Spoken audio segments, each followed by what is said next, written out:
We want to get to breaking news now. After months of requests to Cedar Point for public records, we are now taking the park and its parent company to court.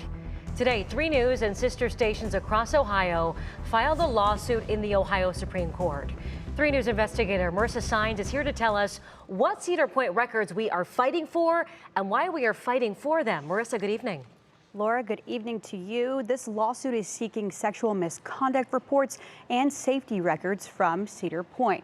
Now, when we launched our investigation into sexual assault at the park earlier this year, teaming up with our sister stations in Columbus and Toledo, we asked for these records from Cedar Point Police, Human Resources, and their Public Relations Department. Up until this point, Cedar Point has not presented any of these records, nor have they even responded to our requests asking for them.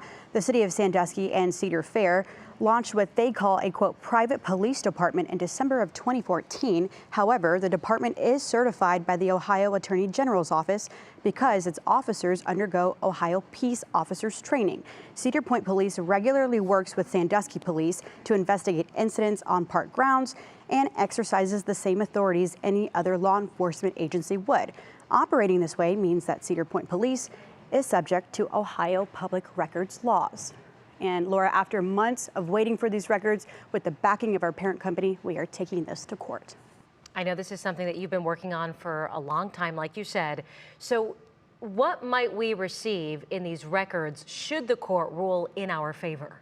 Well, an agreement among the city and Cedar Point only requires the park to report felonies to Sandusky Police. We've learned there have been 28 reports of sexual assault in the last 5 years. However, there are sexual crimes that fall under misdemeanor charges, which Cedar Point is not technically required to report as of now. Laura. All right, a lot more to come on this. Marissa Saenz live for us. Marissa, thanks. Sure.